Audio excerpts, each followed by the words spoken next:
Okay, ஆண்டவருடைய வார்த்தைக்கு செல்வோம். आइए हम परमेश्वर के वचन में जाएंगे। சோ இன்னில இருந்து உபவாச ஜெபத்தை பத்தி நம்ம பார்க்க போறோம். तो आज से लेके उपवास और प्रार्थना के बारे में हम देखने அதுல वाले हैं। எவ்வளவு வல்லமை இருக்கு. ஃபாஸ்டிங் பிரேயர் வந்து எவ்வளவு பவர்ஃபுல்லான ஒரு वो காரியம். कितना सामर्थ्यशाली है। ये उपवास की जो प्रार्थना होती है वो जबरदस्त सामर्थ्यशाली होती है। சோ இது वரைக்கும் ஒரு தொடர் போதனையா உபவாசத்தை பத்தி டீச் பண்ணதுல இதான் முதல் முறையா டீச் பண்றேன்னு நினைக்கிறேன். तो हम हर हफ्ता दर हफ्ता सेशन जैसा हम उपवास और प्रार्थना के बारे में सिखाए नहीं, तो यहाँ आज से हम पहली बार ऐसा करने पर है। சோ இது உங்களோட வாழ்க்கைக்கு மிகப்பெரிய ஆசீர்வாதமா இருக்கும் நாங்க நம்புறோம். और मैं विश्वास करता हूँ कि आपके लिए आपके जीवन के लिए आशीष पूर्वक साबित होगा करके। எல்லாரும் ரெடியா? क्या सभी लोग तैयार हो? முதல்ல ஒரு வசனத்தை வாசிப்போம். आइए हम सबसे पहले एक वचन को அதுக்கப்புறமா இன்னைக்கு पढ़ेंगे। ஃபர்ஸ்ட் டேன்றதுனால ஒரு இன்ட்ரோடக்ஷனா முன்னுரையா நான் வந்து ஃபாஸ்டிங் பத்தி சில காரியம் சொல்லுவேன். आज ये पहला दिन है फास्टिंग और प्रार्थना का, तो सिर्फ एक इंट्रोडक्शन की जैसा मैं आपको उसमें से सिखाऊंगा। திருப்பவும் வசனத்துல எஸ்தர் 4வது அதிகாரம் हम एस्तर की किताब की ओर देखेंगे, 4था अध्याय 16வது வசனம். 16 नंबर का वचन से। இந்த வசனத்தை வாசிக்கிறதுக்கு முன்னாடி இந்த வசனத்தோடைய பேக்ரவுண்ட் பின்னணியை நான் கொடுக்குறேன். देखो, ये वचन को पढ़ने से पहले इसकी पार्श्वभूमि के बारे में मैं बताना चाहूंगा। பாருங்க, இந்த யூதர்களுக்கு விரோதமா ஒரு ராஜா வந்து ஒரு கட்டளைய பிறப்பிக்கிறாரு. तो यहूदी के खिलाफ राजा एक कमांड देते हैं, आज्ञा देते हैं। என்னன்னா எல்லா யூதர்களையும் வந்து சாகடிக்கணும்னு ஒரு கட்டளை வந்துடுச்சு. एक ऐसा आज्ञा देते हैं कि सारे यहूदी लोगों को मार डाले। இப்ப அது வந்து ராஜா வந்து ஒரு ஆர்டரா போட்டு சீல் எல்லாம் போட்டு அடிச்சிட்டாரு. अब यहाँ पे ये जो राजा है उन्होंने आज्ञा तो दे दी है और उस आज्ञा पत्र पे उनका सील भी है ना, ठप्पा भी लगा दिए। இப்போ அது வந்து எஸ்தர் இவங்க எல்லாம் வந்து அதை பத்தி ரொம்ப கவலைப்படுறாங்க. என்ன பண்றது, எங்க ஜனங்க எல்லாரும் அழிஞ்சு போறாங்களேன்றத பத்தி கவலைப்படுறாங்க. तो यहाँ पे अस्तर जो है वो बहुत चिंतित में थी कि हमारे लोग सब जो है इनका नाश हो जाएगा ना करके, वो बहुत चिंतित में थे। எங்க ஜனங்க எல்லாம் இந்த மாதிரி வந்து அழிஞ்சு போறாங்களேன்றத பத்தி கவலைப்படுறாங்க. अब यहाँ पे यहूदी लोग ये अस्तर जो है बड़े चिंतित में थी कि हमारे लोग का नाश हो जाएगा, मर जाएंगे सब लोग ऐसे करके। சோ ஒரு டைம் ராஜா கட்டளை ஆர்டர் போட்டாங்கன்னா அது மாத்துறது கஷ்டம். तो ऐसा होता है कि एक बार अगर राजा आज्ञा दे दी और ठप्पा लगा दिए तो उसको बदलना बहुत मुश्किल हो जाता है। இப்போ அதுக்காக என்ன பண்றாங்கன்னா, अब उसके लिए क्या कर रहे हैं சோ लोग? எஸ்தர் வந்து சொல்றாங்க, अब एस्तर आके कहती है, எல்லாரையும் நம்ம ஜனங்க எல்லாரையும் கூடி வர செய்யுங்க. तो आप जो है हमारे सारे यहूदी लोगों को इकट्ठा करो। எல்லாரையும் கூடி வந்து நான் 3 நாள் ஃபாஸ்டிங் இருந்து ஜெபம் பண்ணலாம். तो हम क्या करेंगे, हम हर एक लोग उपवास करके प्रार्थना करेंगे। அது எப்படிப்பட்ட ஃபாஸ்டிங்னா, और वो किस प्रकार का उपवास था? 3 நாள் वो 3 दिन சாப்பாடும் கிடையாது, எதுவும் குடிக்கவும் கூடாது. वो खाना नहीं खाना है और पानी भी नहीं पीना சோ है। அதுக்கு பேர் வந்து ட்ரை ஃபாஸ்ட். उसका मतलब यही सूखा सूखा फास्टिंग அது होता है। மட்டும் இல்ல, அது வந்து 3 நாள் டே அண்ட் நைட். और उतना ही नहीं, ये 3 दिन लगातार होगा, ये दिन रात होगा। ஏதோ காலையில ஒரு டைம் சாப்பிட்டுட்டு மீதி 2 வேளை ஃபாஸ்டிங் பண்றதோ இல்ல நைட்ல ஒரு டைம் சாப்பிடுறதோ அது மாதிரி கிடையாது. देखो, ये सुबह खाना और रात में नहीं खाना, या तो फिर रात में खाना दिन में नहीं खाना, ऐसा नहीं है। Try fast. इसका पूरी तरह से उपवास यानी कि ड्राई फास्टिंग बोलते हैं इसे। சோ இத மனசுல வச்சுங்க. ये आप अपने मन में रखें। இத ஃபாஸ்ட் பண்ண பிறகு உங்க எல்லாருக்கும் ஸ்டோரி தெரியும். அந்த ஆர்டரே வந்து சேஞ்ச் ஆகுது. तो इसके बाद में जो है ये उपवास रखने के बाद में तो आपको कहानी पता ही होगा, ये पूरा जो आज्ञा जो दी थी वो पूरा बदल चुका था। சோ இத மைண்ட்ல வச்சு நம்ம வாசிப்போம். तो ये अपना हमारे मन में रख के हम पढ़ेंगे। எஸ்தர் புஸ்தகம் 4வது அதிகாரம் एस्तर का किताब 4था अध्याय 16வது வசனம். 16 नंबर का वचन से। நீ போய் சூசானில் இருக்கிற யூதரை எல்லாம் கூடி வர செய்து 3 நாள் அல்லும் பகலும் புசியாமலும் குடியாமல் இருந்து எனக்காக உபவாசம் பண்ணுங்கள். நானும் என் தாதிமாரும் உபவாசம் பண்ணுவோம். இவ்விதமாக சட்டத்தை மீறி ராஜாவினிடத்தில் பிரவேசிப்பேன். நான் செத்தாலும் சாகிறேன் என்று சொல்ல சொன்னாள். कि तू जाकर सुशन के सब यहूदी को इकट्ठा कर और तुम सब मिलकर मेरे निमित्त उपवास करो। 3 दिन रात न तो कुछ खाओ और न कुछ पियो, और मैं भी अपनी सहेलियों सहित उसी रीति उपवास करूंगी, और ऐसे ही दिशा में मैं नियम के विरुद्ध राजा के पास भीतर जाऊंगी, और यदि नाश हो गई तो हो गई। ஓகே, நம்ம வந்து இந்த வசனத்தை எக்ஸ்பிளைன் பண்ணி சொல்றதுக்கு முன்னாடி இந்த ஃபாஸ்டிங்கை பத்தி இன்ட்ரோடக்ஷனா சில காரியம் நான் சொல்றேன். देखो ये वचन को एक्सप्लेन करने से पहले उसका जो है इंट्रोडक्शन मैं दूंगा फास्टिंग के बारे में। முதலாவது கடவுளை மாத்தத்துக்காக நம்ம ஃபாஸ்டிங் பண்ணல.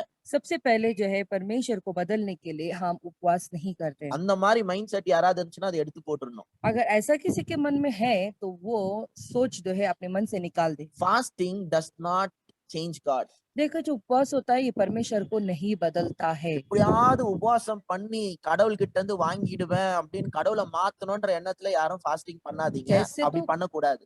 कैसे तो करके उपवास करके परमेश्वर को उनको बदल दूंगी करके अगर ऐसा सोचते हो तो ऐसा मत करो।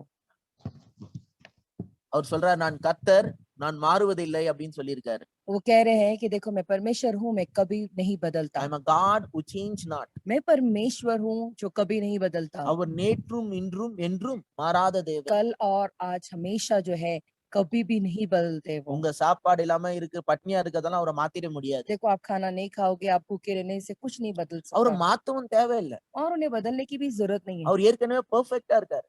क्योंकि वो पहले से ही परिपूर्ण है। அவர் எல்லாத்துலயும் அப்படியே தெளிவா கரெக்டா இருக்காரு. वो पूरी तरह से बराबर है वो। ஏதாவது ஒரு காரியம் பெர்ஃபெக்ட்டா இருந்துட்ட பிறகு நீங்க ஏதாவது மாத்துனீங்கன்னா அது இம்பெர்ஃபெக்ட் ஆயிடும். देखो कोई तो चीज एक परिपूर्ण होता है, अगर उसे आप बदलने की कोशिश करोगे तो वो बदल जाएगा, वो परिपूर्ण नहीं रहेगा। ஒரு பெயிண்டிங் பண்றீங்க. देखो एक तस्वीर बनाते நல்லா हैं, பெர்ஃபெக்ட்டா பண்ணிட்டீங்க. आप सब कुछ परिपूर्णता से बना रहे சும்மா हैं। ஏதாவது பண்றேன்ட்டு ஏதாவது பண்ணீங்கன்னா அந்த பெயிண்டிங் வந்து பெர்ஃபெக்ட்ல இருந்து இம்பெர்ஃபெக்ட் ஆயிடும். तो अगर आप ऐसा सोचोगे चलो कुछ वापस से कुछ उसमें उंगली करते हैं, अगर आप ऐसा करोगे तो जो अच्छा बना था वो खराब हो जाएगा। ஒரு சாப்பாடு நல்லா கரெக்ட்டா பெர்ஃபெக்ட்டா பண்ணிட்டீங்க. देखो एक खाना जो है आपने अच्छी तरह से बना दिए, இப்ப திருப்பி ஏதாவது பண்றேன்னு சொல்லிட்டு அதுல ஏதாவது நீங்க போட்டீங்கன்னா அது இம்பெர்ஃபெக்ட் ஆயிடும். तो ठीक है मैं और भी कुछ जाके डालती हूँ, अगर आप ऐसे करके जाके कुछ और डालोगे तो वो बिगड़ जाएगा। கடவுள் வந்து பூரணரா இருக்காரு, பெர்ஃபெக்ட்டா இருக்காரு. तो वो पूर्ण है, वो पूरी तरह से बराबर है, அவர் நல்லவரா இருக்காரு. वो भले है அவருடைய இரக்கங்களுக்கு முடிவே और இல்லை. उनकी दया का कोई भी अंत नहीं है, அவைகள் காலைதோறும் புதிதா இருக்கிறது. क्योंकि वो हर सुबह नई है। அவர் வந்து எதையும் உங்களுக்கு தரமாட்டேன்னு சொல்ல. वो ये नहीं कह रहे कि आप वो कुछ नहीं देंगे। அதனால அவரை மாத்தத்துக்காக உபவாசம் பண்றதெல்லாம் எடுத்து போட்டுருக்கு மைண்ட்ல. तो इसीलिए जो है मैं उपवास करूंगा और उनकी सोच को बदलूंगा करके, इस वजह से आप उपवास बिल्कुल भी ना करें। சோ எழுதுறவங்க எழுதிங்க. तो जो लिख रहे हैं वो लिख ले। Fasting does not change God. उपवास से परमेश्वर नहीं बदलते। கடவுளை மாத்தத்துக்காக நம்ம என்ன பண்ணல, உபவாசம் பண்ணல. देखो फास्टिंग जो है हम परमेश्वर को बदलने के लिए नहीं करते, ஏன்னா ஃபாஸ்டிங் பண்ணி அவரை மாத்த முடியாது. क्योंकि उपवास करके हम उन्हें बदल नहीं सकते। சோ நம்பர் 2, तो दूसरी बात, ஃபாஸ்டிங் சேஞ்சஸ் அஸ். उपवास हमें बदलता है। உபவாசம் வந்து எங்களை மாத்துது, उपवास जो है हमें बदलता है, என்ன மாத்துது. मुझे बदलता நம்ம है, தான் மாறணும். हमें बदलना है। நான் இப்ப ஒரு உதாரணம் சொல்றேன், நல்லா கேட்டுங்க. उदाहरण कहता हूँ, देखो अच्छी तरह से सुने। ஒரு பெரிய வாட்டர் டேங்க் இருக்குன்னு வச்சு, एक बड़ा सा पानी का टंकी है, அந்த வாட்டர் டேங்க்ல 1,00,000 லிட்டர் கெப்பாசிட்டி. अब उस पानी की टंकी में 1,00,000 का पानी की क्षमता है, 1,00,000 लीटर का पानी की क्षमता है। அவ்வளவு கெப்பாசிட்டி 1,00,000 லிட்டர். 1,00,000 लीटर का कैपेसिटी है उसमें। இப்ப அந்த டேங்க்ல இருந்து பைப் போகுது. अब उस टांकी में से पानी जाता है பைப் வந்து பாத்தீங்கன்னா சின்னூண்டு இருக்கு. और वो जो पानी का जो पाइप है वो बहुत ही छोटा होता है। சில நேரத்துல அந்த பைப்ல கூட அடைப்பு ஏற்பட்டுடுது. कभी कभी ऐसा होता है उस पानी का जो पाइप होता है उसमें भी जो है बंद रहता है, बूच बंद लग जाता है। குப்பைங்க, वो ऐसा होता है कि कचरा जम जाता है, ரஸ்ட், जो है जंग लग जाता है, துருப்புச்சி கிடக்கும். जंग लग जाता है। இப்படி வந்து அந்த ஏற்கனவே இருக்கிற அந்த கெப்பாசிட்டி, அந்த பைப்போட அளவு வந்து சில நேரத்துல குறையும். तो ऐसा होता है पहले से पानी का जो पाइप है वो छोटा होता है और इसमें जंग लगने से, धूल मिट्टी जाने से और भी वो जो पानी का जो पाइप है वो छोटा हो जाता சில है। நேரத்துல அந்த அடைப்பு ஏற்படுறதுனால ஃப்ளோ சரியா வராது. तो वो बूझ लगने की वजह से पानी जो है बराबर बहता नहीं है। அடைப்பு கிளியர் பண்ணிட்டோம்னா நல்லா தண்ணி வரும். लेकिन वो जो जमा हुआ गंदगी उसे साफ कर देंगे तो अच्छी तरह से पानी ஏன்னா बहेगा, டேங்க்ல என்ன இருக்குது, தண்ணி இருக்குது. क्योंकि टांकी में तो पानी है ही, டேங்க்ல 1,00,000 லிட்டர் தண்ணி இருக்குது. क्योंकि पानी जो है 1,00,000 लीटर पानी उसमें है ही। ஆனா பைப் வந்து கிளியரா இருக்கணும். लेकिन वो जो पाइप होता है ना वो साफ साफ होना चाहिए। பாருங்க, கடவுள் வந்து எதையும் கொடுக்க மாட்டேன்னு சொல்ல. देखो परमेश्वर जो है वो ये नहीं कह रहे कि मैं तुम्हें कुछ नहीं दूंगा, there is no problem with the giver. देने वाले से कोई समस्या नहीं है। கடவுள் வந்து எதுவும் தர மாட்டேன்னு சொல்ல. परमेश्वर ये तो नहीं कह रहे कि वो देंगे नहीं, ஆனா ரிசீவ் பண்றதுல நம்மளுக்கு ப்ராப்ளம் இருக்கு. लेकिन समस्या हमें पाने से है। ரிசீவ் பண்றதுல சில அடைப்புகள் இருக்கு. देखो पाने से हमें वहां पे कुछ जो है रुकावट या जमा हुआ है कुछ तो, ஏதோ சில blockage அடைப்பு कुछ இருக்கு. कुछ बूझ यानी कि कचरा कचरा जो है वो फंस गया है, அதனால வந்து flow ஒழுங்கா வரமாட்டேங்குது. इसीलिए वो फंसने की वजह से वो बहाव नहीं आ रहा है। சோ உங்க லைஃப்ல சில அடைப்புகள் இருக்கும். तो आपके जीवन में भी कुछ तो ऐसा है, कुछ जम गया है, अंदर जम गया है ऐसा। ஃபாஸ்டிங் பண்ணீங்கன்னா அந்த அடைப்புங்கலாம் வெளியில போகும். अगर आप उपवास करोगे, जो फंसा हुआ है कुछ चीजें वो खुल जाएगा। ஃபாஸ்டிங் வந்து அந்த அடைப்பெல்லாம் சுத்தம் பண்ணுது. तो ये जो उपवास होता है, जो फंसा हुआ है वो सब साफ करके आता அது है। சில நேரத்துல டவுட்டா இருக்கலாம். और कभी कभी वो हो सकता है आपका शक, சந்தேகப்படுற எண்ணங்கள், आपका जो शक करने का सोच எல்லாம் நெகட்டிவ் பிற்போக்கான और எண்ணங்கள், सब कुछ नकारात्मक बातें होती है, சில பாவங்கள், कुछ पाप होते हैं, பெருமை, घमंड होते हैं। இப்படிப்பட்ட சில அடைப்புகள் இருக்கும். ऐसे इस किस्म के जो है ढका हुआ जमा हुआ रहता है। அந்த அடைப்புகள்லாம் கிளியர் பண்றதுக்கு தான் ஃபாஸ்டிங். तो वो जो फंसा हुआ जो चीजें है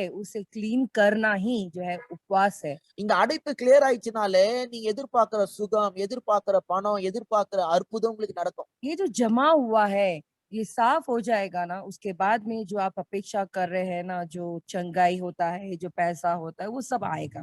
ஹீலிங்கா இருந்தாலும் சரி, वो चंगाई भी होने பண दो, தேவைகளா இருந்தாலும் पैसों சரி, की जरूरत भी होने இல்ல दो, என்ன மிராக்கிள், என்ன அற்புதத்துக்காக நீங்க காத்து கொண்டிருக்கிறீங்களோ, कौन से चमत्कार, कौन से ऐसा अद्भुत चीज है जिसके लिए आप अपेक्षा करते हो। நீங்க ஃபாஸ்டிங் பண்ணும்போது அந்த அந்த அடைப்பு கிளியர் பண்ணும். तो अगर आप उपवास करते हो तो जो जमा हुआ है, जो फंस गया है, वो सब साफ சோ करके அதனால आएगा। ஃபாஸ்டிங் வந்து நம்மள சுத்தம் பண்ணுது. इसीलिए उपवास जो है हमें साफ करता எல்லாரும் है। சொல்லுங்க, உபவாசம் பண்ணும்போது நான் என்ன சுத்தம் பண்றேன். तो आप सभी लोग कहे कि उपवास करने से मैं अपने आप को साफ करता हूँ। உபவாசம் பண்ணும்போது நம்மள என்ன பண்றோம்? சுத்தம் பண்றோம். तो उपवास जब हम करते हैं तो हम क्या करते हैं, हम अपने आप को साफ சோ करते हैं। ஃபாஸ்டிங் உங்களை எப்படி மாத்துதுன்னா, ஃபாஸ்டிங் உங்களை சுத்தம் तो பண்ணுது. उपवास कैसा बदलता है हमें, तो उपवास जो है हमें साफ करता है। சோ முதல் வந்து உபவாசம் பண்ணி கடவுள மாத்தலாம்னு நினைக்க கூடாது. तो आप ऐसा मत सोचना कि उपवास करके हम परमेश्वर को बदलेंगे फर्स्ट करके, ये सबसे पहली बात है। செகண்ட் வந்து ஃபாஸ்டிங் சேஞ்சஸ் அஸ். और दूसरा जो है उपवास हमें बदलता है। தேர்ட் तीसरा எழுதிங்க, लिख ले, fasting increases your spiritual capacity. Fasting जो है आपके आत्मिक क्षमताओं को बढ़ाता है। உபவாசம் செய்யறது மூலமா உங்களுடைய ஆவிக்குரிய ஆற்றல் கெப்பாசிட்டி வந்து விரிவாகுது. तो उपवास करने के जरिए हमारे आत्मिक क्षमता को हम बढ़ाते हैं। நீங்க ஃபாஸ்டிங் பண்ணும்போது பாத்தீங்கன்னா நிறைய ஆவிக்குரிய காரியங்களை பெற்றுக்கொள்றதுக்கு ஆனா அந்த கெப்பாசிட்டிய வந்து வளர்த்துக்கிறீங்க. तो अगर आप उपवास करते हो तो आपको प्राप्त करने की जो क्षमता है उसे आप बढ़ाते हो। பாருங்க, சில நேரத்துல நம்ம தேசத்துக்காக ஜெபிக்கிறோம். देखो कभी कभी हम जो देश के लिए प्रार्थना करते ஒரு हैं, தேசம்ன்றது எவ்வளவு பெருசு देखो பாருங்க. ये देश जो होता है कितना बड़ा होता है, கொஞ்சம் யோசித்து பாருங்க. जरा सोच कर देखो। இந்தியா தேசம் எவ்வளவு பெரிய ये தேசம். भारत देश कितना बड़ा है, அமெரிக்கா எவ்வளவு பெரிய தேசம். अमेरिका कितना बड़ा देश है, யூரோப் எவ்வளவு பெரிய தேசம். यूरोप कितना बड़ा देश है। இப்ப நம்ம அந்த நாடுகளுக்காக ஜெபம் பண்றோம். अब उस देशों के लिए हम प्रार्थना करते हैं। அவ்வளவு பெரிய தேசத்துக்காக நம்ம ஜெபம் பண்ணோம்னா इतने बड़े देश के लिए अगर हमें प्रार्थना அந்த करना है तो, தேசத்துல பாத்தீங்கன்னா ஏகப்பட்ட பாவங்கள் இருக்கும். और उस देश में देखेंगे तो कितना जबरदस्त पाप से भरा கொலை, हुआ रहेगा। கொள்ளை, விபச்சாரம், வெறுப்பு, वहां पे नफरतें, विचार और कितना कत्ल விக்கிரக ஆராதனை, और जो है मूर्ति पूजा, இவ்ளோ அந்த ஒரு தேசத்துல அவ்வளவு பாவங்கள் நிறைஞ்சிருக்கு. और वो देश में कितने पाप से भरे हैं। அந்த தேசத்துல நீங்க ஒரு விடுதலை கொண்டு और வரணும்னா, उस देश में अगर आपको छुटकारा को அந்த पाना है, தேசத்துல நீங்க ஒரு ஒரு அற்புதத்தை கொண்டு வரணும்னா, उस देश में एक चमत्कार को लेकर आना है तो அதுக்கான கெப்பாசிட்டியை நம்ம வளர்த்துக்கணும். तो उसकी क्षमता हमें बढ़ाना होगा। அதனாலதான் நம்ம வந்து என்ன பண்ணோம்? ஃபாஸ்டிங் பண்ணோம். इसीलिए हमें क्या करना है, हमें उपवास करनी है। கிரானிக்கல்ஸ்ல இப்படி போட்டிருக்கு. इतिहास में लिखा गया है இப்ப ऐसे। டக்குன்னு எனக்கு எக்ஸாக்ட்டா அந்த வசன ரெஃபரன்ஸ் ஞாபகம் வரல. वो वचन कहाँ है एग्जैक्टली, वो मुझे याद नहीं आ रहा है। ஆண்டவர் சொல்றாரு, और फिर परमेश्वर कहते என் हैं, ஜனங்கள் வந்து தாழ்த்தி ஜெபம் பண்ணாங்கன்னா, अगर हमारे लोग अपने आप को नम्र करके प्रार्थना करेंगे तो, people who are called by my name, अगर जो कोई भी मेरा नाम लेकर if they बुलाएंगे humble और themselves अपने आप को वो नम्र and करेंगे they pray, और वो प्रार्थना I करेंगे will तो heal the land. मैं उस भूमि को चंगाई दूंगा, அந்த தேசத்தை நான் குணப்படுத்துவேன். उस देश को मैं चंगाई दूंगा। அந்த वசனத்துல நான் படிச்சிருக்கேன். वो वचन को जब मैं पढ़ा, அந்த நிறைய டிரான்ஸ்லேஷன்ல வந்து ஹம்பிள்னஸ் போட்டிருக்கு. बहुत सारे जो है ट्रांसलेशन में जो है हम्बलनेस के बारे में, தாழ்த்தி, नम्रता தாழ்த்தி के, அப்படின்னு போட்டிருக்கு. नम्र ऐसा ஆனா நான் करा। உங்களுக்கு சொல்றேன், देखो मैं कहना चाहता हूँ, அது ஆக்சுவலா ஒரிஜினலா பாத்தீங்கன்னா உபவாசம், ஃபாஸ்டிங்னு வரணும்.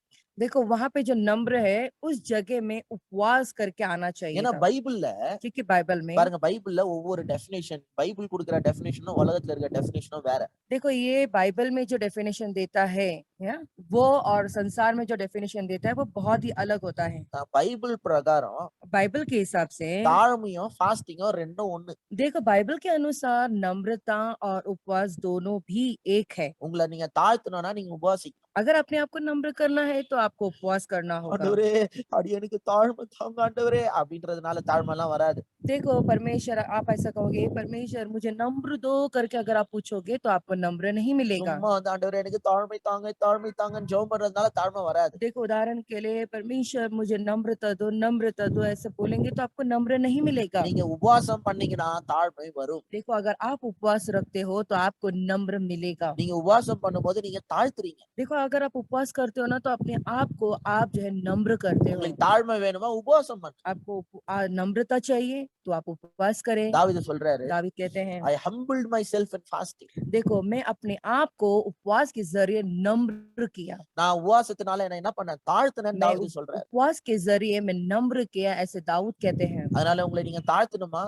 इसीलिए क्या आप अपने आप को नम्र करना है ஃபாஸ்டிங் பண்ணணும். तो उपवास करना होगा। ஆண்டவர் சொல்ற நீ ஃபாஸ்டிங் பண்ணி ஜெபம் பண்ணனா உன்னோட தேசத்தை நீ குணமாத்து. अगर तुम, या परमेश्वर कहता है अगर तुम्हें नम्र करना है तो तुम्हारे देश को मैं चंगा करूंगा करके। நம்மள கொண்டு தேசத்துல பெரிய மாற்றங்களை ஆண்டவர் கொண்டு வரணும்னு देखो விரும்புறாரு. परमेश्वर चाहते हैं कि हमारे जरिए देश में बहुत बड़े बदलाव को लेकर आए। அப்ப நம்ம ஃபாஸ்டிங் பண்ணும்போது तो अगर हम उपवास करते हैं तो நம்மளோட ஸ்பிரிச்சுவல் கெப்பாசிட்டி வந்து எக்ஸ்பேண்ட் ஆகுது. हमारा जो आत्मिक जो क्षमता होती है वो बहुत बड़ा होता நீங்க रहता है। ஃபாஸ்டிங் பண்ணீங்கன்னா உங்க ஃபேமிலிக்கே பெரிய பிளெஸிங்கா இருக்கும். देखो अगर आप उपवास करेंगे तो आप आपके परिवार के लिए बहुत बड़े आशीष का நீங்க कारण साबित ஃபாஸ்டிங் होंगे। பண்ணீங்கன்னா உங்களோட தேசத்துக்கு பெரிய ஆசீர்வாதமா अगर இருக்கும். आप उपवास करेंगे तो आपके देश के लिए बहुत बड़े आशीष का कार्य साबित होंगे आप। நான் இன்னைக்கு எனக்கு என்ன தோணுச்சு அப்படின்னு சொன்னா देखो आज मैं क्या सोचा बोले तो தின்னு தின்னு தின்னு 90 வருஷம் நான் வாழ்றதை விட देखो खा खा के 80-90 साल जीने के बजाय, ஃபாஸ்டிங் பண்ணி யாரும் சாக மாட்டாங்க ஆனாலும் சொல்றேன் देखो फास्टिंग रख के कोई मरेगा नहीं, लेकिन फिर भी मैं कहता हूँ, இன்ஃபேக்ட் வந்து ஆப்போசிட் लेकिन अगर देखा जाए तो ये बात विपरीत है। நிறைய பேர் தின்னு தின்னு சீக்கிரமா போயிட்டாங்க.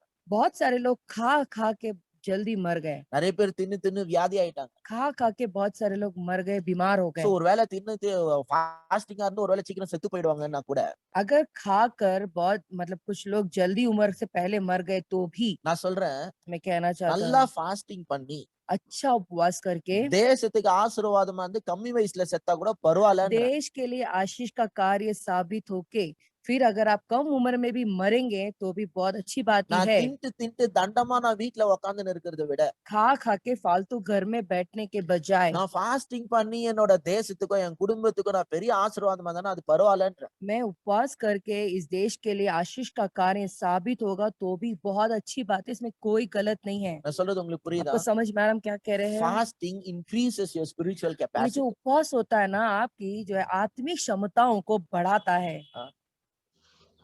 நீங்க ஃபாஸ்ட் பண்ணும்போது உங்களோட ஸ்பிரிச்சுவல் கெப்பாசிட்டியை விரிவாக்குறீங்க. देखो जब आप उपवास करते हो तो आपकी जो आत्मिक जो क्षमता होती है आप बढ़ाते हो उसे। இப்ப பாருங்க எஸ்தர் வந்து என்ன சொல்றாங்க, यहाँ पे देखो एस्तर क्या कहते हैं, நீங்க எனக்காக உபவாசம் பண்ணுங்கன்றாங்க.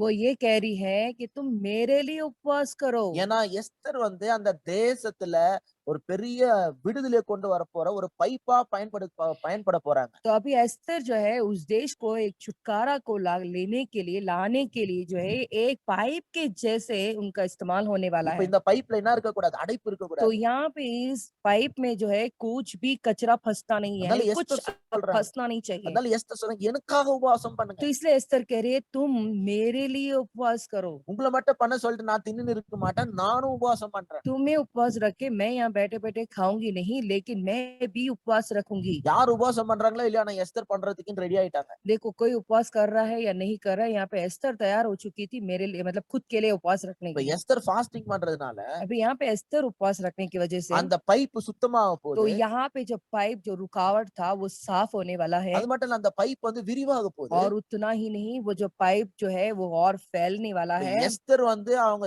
தேசத்துக்கே அவங்க யூத மக்களுக்கு ஒரு சேனல் ஆஃப் பிளெஸிங் ஆக तो போறாங்க. ये जो एस्तर है उनके देश के लोगों के लिए आशीष का कार्य साबित होने वाले हैं। ஹalleluya. हालेलुया। நான் சொல்றேன் பாத்து. देखो मैं कहना चाहता हूँ அது வந்து 2 Chronicles 7:14ல இருக்கு. I ये जो humble myself. If you हाँ, humble.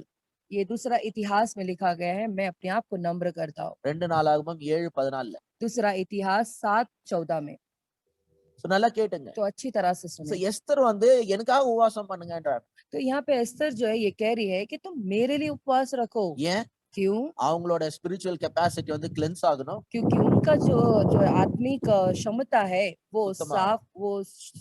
साफ होना है, அடுத்தது எக்ஸ்பேண்ட் ஆகணும். और उतना ही नहीं, दूसरा जो है वो बड़ा होना है, फैलना है। 3 நாள் ஃபாஸ்டிங் பிரேயர்ல தேசத்தினுடைய தலையெழுத்தையே மாத்திட்டாங்க. देखो ये 3 दिन की उपवास में वो देश का जो है तकदीर ही पलट दिया। அதனால ஃபாஸ்டிங்லாம் சாதாரண விஷயம் இல்ல. इसलिए उपवास जो है कोई साधारण बात नहीं है। ஃபாஸ்டிங்க வந்து அலட்சியப்படுத்துறவங்களோட சேராதீங்க. जो फास्टिंग को तुच्छ करता है, तुच्छ बोलता है, उन उन लोगों के साथ आप मिले जुले नहीं। நீங்க ஃபாஸ்டிங் பண்ணீங்கன்னா அது உங்களை சுத்தமாக்குது, உங்களோட ஸ்பிரிச்சுவல் கெப்பாசிட்டி எக்ஸ்பேண்ட் பண்ணுது. देखो जब आप उपवास करते हो तो आपकी आत्मिक क्षमता को बढ़ाता है, உங்களை சுத்தம் பண்ணுது, वो आपको शुद्ध करता है, உங்களோட ஸ்பிரிச்சுவல் கெப்பாசிட்டி எக்ஸ்பேண்ட் और பண்ணுது. आपकी आत्मिक जो क्षमता है उसे बढ़ाता है। நாலாவது, और चौथी बात, fasting breaks habits and spiritual bondage. जो फास्टिंग होता है आपकी बुरी आदतों को तोड़ता है और आत्मिक बंधनों को भी तोड़ता है।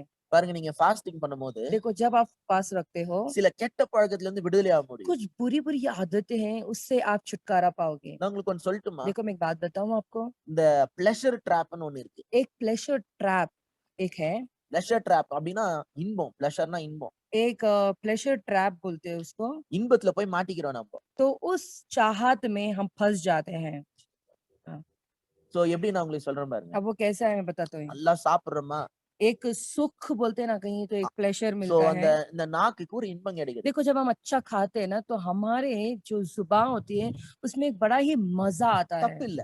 गलत नहीं है। ஆண்டவர் வந்து நல்லா என்ஜாய் பண்ணி ருசியா சாப்பிடணும்னு நாக்கு கொடுத்திருக்காரு. तो ये गलत नहीं है, क्योंकि परमेश्वर को जो है हम अच्छा खाए पिए मजा ले करके ही दिए हैं। ஆனா இதுல கண்ட்ரோல் இல்லாம நம்ம போகும்போது लेकिन जब हम इसमें हमारे ऊपर ही हम कंट्रोल नहीं करते तब, ரொம்ப தின்றதை பத்தியே யோசிச்சுக்கிட்டே இருப்போம். और बहुत जब बस बस खाते रहना है उसके बारे में हम सोचते रहते அதனால हैं। நீங்க இப்ப சோசியல் மீடியாலாம் பாத்தீங்கன்னா लेकिन अभी जो है आप सोशल मीडिया की ओर आप देखेंगे तो ஃபுட் பத்தியும் ஃபுட் அட்வர்டைஸ்மெண்ட்டும் ரெசிபிஸ பத்தியே வந்துகிட்டே இருக்கும். फूड खाने के बारे में, खाने का जो एडवर्टाइजमेंट है वो जो है खाना कैसा बनाते हैं उसके बारे में ही आता रहता है। சாப்பாட பத்தியே நிறைய யோசிச்சுக்கிட்டே இருக்கணும். पूरी तरह से बस खाने के बारे में हम सोचते रहते हैं। அது வந்து இத சாப்பிடலாமா, அத சாப்பிடலாமான்னு சாப்பாட பத்தியே யோசனை வைக்குது. तो ऐसा हो जाता है, ये सोशल मीडिया में ऐसा कर देता है कि ये खाए क्या, वो बनाए क्या, ये खाए क्या, उसके बारे में ही सोचते रहते हैं। ஏதாவது சாப்பிடணும்னு ஒரு ஆசை வந்துகிட்டே இருக்கு. तो कुछ भी खाए क्या, एक इच्छा बढ़ती रहती है। வெறும் சாப்பிடணும்னு ஆசை வர்றது மட்டும் இல்ல, देखो खाना उतना खाना ही वही इच्छा उतना ही ரொம்ப नहीं, அதிகமா சாப்பிடுற பழக்கத்துல நம்ம போகும்போது और जब हम ऐसी आदतों में पड़ जाते हैं कि बहुत खाना खाएं, அது என்ன ஆகுதுன்னு சொன்னா மத்த எல்லா இன்பத்திலயும் நம்மள போய் மாட்ட வைக்குது. तो वो जो खाने का जो मजा होता है हम दूसरे मजा या दूसरे प्लेजर में भी हमें जाके फंसाता है। உதாரணத்துக்கு வந்து செக்ஸ்ல எல்லாம் அன்கண்ட்ரோல் இல்லாம இருப்பாங்க. तो ये जो उदाहरण के लिए सेक्स में जो है हम उसमें कंट्रोल नहीं कर पाते நான் हैं। ஏற்கனவே சொன்னேன், விபச்சாரம் பண்ண நிறைய பேர் நல்லா தின்ற मैं ஆட்கள். पहले आपको बता चुका हूँ, जो भी व्यभिचार किए हैं ऐसे लोग जो है अच्छा खाने वाले में से लोग फंसे हुए हैं। ஒருத்தர் சாப்பாடுக்கு நோன்னு சொல்ல முடியலன்னா செக்ஷுவல் டெம்ப்டேஷன் நோன்னு சொல்ல देखो முடியாது. एक इंसान जो है खाने के जो है इच्छा को ना नहीं बोलता है तो वो सेक्सुअल टेम्पटेशन में फंसता है। நான் ஏற்கனவே சொல்லியிருக்கேன், मैं पहले आपको बता चुका हूँ, ஸ்பிரிச்சுவல் வேர்ல்டுல பேசிக் எலிமெண்டரி டெம்ப்டேஷன் வந்து ஃபுட் டெம்ப்டேஷன் தான். ये जो आत्मिक संसार में जो है बेसिक बुनियादी जो है परिचय होता है ना वो खाना ही होता है। ஆவிக்குரிய உலகத்துல ரொம்ப அடிப்படையா முதல் டெம்ப்டேஷன் எதுதான்? சாப்பாடு பத்தி தான். आत्मिक में सबसे पहला सबक होता है, टेस्ट होता है, वो है खाने के ऊपर ही होता है। அந்த டெம்ப்டேஷன்ல ஃபெயில் ஆனா மத்த எல்லா டெம்ப்டேஷனும் देखो ஃபெயில் தான். उस परीक्षा में अगर हम हार गए तो सारे परीक्षाओं में हम हार சோ जाएंगे। சாப்பாடுல அதிகமா சாப்பிட போக ஆரம்பிச்சா மத்த எல்லா பிளஷர் ட்ராப்லயும் போய் மாட்டோம். अगर हम खाने को ना करेंगे यानी खाना खाना करते रहेंगे तो हम दूसरे जो परीक्षा है, जो भी गलत चीजें हैं, हम उसमें बस फंसते रहेंगे। தின்னு தின்னு தின்னு சோம்பேறி ஆயிடும். खा खा के जो है हम ऐसे ही बैठ जाएंगे, தின்னு தின்னு தூக்கம் தான் வந்துட்டே இருக்கும். कामचोर हो जाएंगे, और खा खा के हमें बस नींद ही आती रहेगी மூளை ஒழுங்கா வேலை செய்யாது. और मन बराबर काम नहीं करेगा। சின்ன வயசுல இருக்கும்போது எங்க அப்பா சொல்லுவாரு, देखो मैं जब छोटा था तो मेरे पिता मुझसे कहते थे, நல்லா சாணி மாதிரி தின்றீங்க, देखो ऐसा जबरदस्त भर भर के खाते இப்படி हो, எல்லாம் தின்னீங்கன்னா எப்படிடா படிப்பீங்க? तुम अगर ऐसा खाओगे तो कैसा पढ़ोगे। அங்கங்க புள்ளைங்க பாருடா, वहां जब जाके देखो ना बच्चे कैसे हैं, கொஞ்சூண்டு படிச்சுட்டு நல்லா படிக்கிறாங்க. थोड़ा सा खाते हैं और अच्छा पढ़ते हैं। எனக்கு அந்த டைம்ல புரியாது பாருங்களேன். देखो उस वक्त मुझे समझ में नहीं आता था சாப்பாடுக்கும் படிப்புக்கும் என்ன கனெக்ஷன்? खाने को लेकर और जो है पढ़ाई को लेकर इसमें क्या संबंध है। நெறைய சாப்பிட்டோம்னா மூளை ஒழுங்கா வேலை செய்யாது. देखो अगर हम अच्छा खाएंगे तो हमारा दिमाग ठीक काम नहीं करेगा நெறைய சாப்பிட்டோம்னா மூளை குழப்பமா இருக்கும். और अगर हम अच्छा खाएंगे तो जो है हमारा दिमाग बड़े ही बोखलाहट में रहेगा। நெறைய பேருக்கு இந்த சாப்பாடு என்ன பண்ணுதுன்னே தெரியல பாருங்களேன். देखो बहुत सारे लोगों को समझ में नहीं आता है कि खाना हमारे हमारे जो शरीर में क्या करता है करके। இப்ப நீங்க சாப்பாடு சாப்பிட்டீங்கன்னா உங்க உடம்பு மூளை எல்லாம் கவலைப்படுது. देखो जब आप खाना खाते हो तो आपका मन आपका जो शरीर है वो चिंता करता है। இதெல்லாம் ஜீரணமாக்கி இதெல்லாம் வெளியில தள்ளணும். देखो ये सब जो है पाचन करना है और उसे वो बाहर निकालना है। உடம்புக்கு அந்த கவலை வந்துடுது. देखो ये जो शरीर है उसे चिंता करने लगता है। இப்ப இவ்வளவு சாப்பிட்டானே இதெல்லாம் நான் ஜீரணிக்கணுமே. अभी ये इतना सारा खाना खाया ना अभी इसे मुझे पाचन करना होगा। இதெல்லாம் ஜீரணிச்சு எப்படி வெளியில தள்ளுறதுன்னு உடம்பு மைண்டும் ப்ராசஸ் பண்ணுது. अभी ये जो है मन में ये विचार करने लगी शरीर विचार करने लगता है कि ये इसे पाचन करके ये शरीर में कैसे पुष्टि ले क्या हाँ? ये सोचने में लग जाता நீங்க है। சாப்பாடு சாப்பிட்டீங்கன்னா டைஜஸ்ட் ஆக தேவையில்லையா? देखो अगर खाना खाते हो तो आपको वो पाचन नहीं होना है क्या। உடம்பு டைஜஸ்ட் பண்ணணும். ये शरीर जो है उसे पाचन करना होगा। அதுக்கு சரீரமும் மனசும் போராடுது. तो यहाँ पे आपका शरीर और आपका मन जो है दोनों युद्ध करता அதை है டைஜஸ்ட் ஆக்கி அது வெளியில ஏத்தணும். और ऐसा है कि उसे पाचन करना है उसे बाहर निकालना है அதுக்குள்ளே திருப்பியும் சாப்பாடு வந்துடுது. और उतने में ही दूसरा खाना भी अंदर घुस जाता है। சோ அதனால பயங்கர உடம்பு மைண்ட் பயங்கர கன்ஃபியூஷன்ல तो வருது. अभी इसीलिए जो आपका जो शरीर और आपका मन जो है बड़े ही बोखलाहट में आता है। நல்லா ஆ, இந்த யூடியூப்ல போய் பாருங்க. देखो यूट्यूब में आप जाके சிலர் देखें। அந்த ஃபாஸ்டிங் பண்ணவங்க வந்து அவங்களோட எக்ஸ்பீரியன்ஸ் ஷேர் பண்ணுவாங்க. देखो जो जो लोग उपवास किए हैं वो अपने अनुभव को उन्होंने शेयर किया है। அதுல ஒரு ஒரு காரியம் நீங்க நோட் பண்ணலாம். उसमें आप एक बात को नोट कर सकते हो। ஃபாஸ்ட் பண்ணவங்க நிறைய பேர் சொல்லுவாங்க. देखो उपवास जो किए वो सारे लोग कहते हैं இப்பதான் என் மைண்ட் கொஞ்சம் கிளியரா இருக்கு. अभी ही मेरा मन अभी साफ सब सुना है मतलब समझ में आ रहा है। ஆ? இப்பதான் என் மைண்ட் என்னவா இருக்கு? கிளியரா இருக்கு. अभी मेरा मन साफ है। ஃபாஸ்டிங் பண்ண பிறகு தான் என்ன இருக்கு?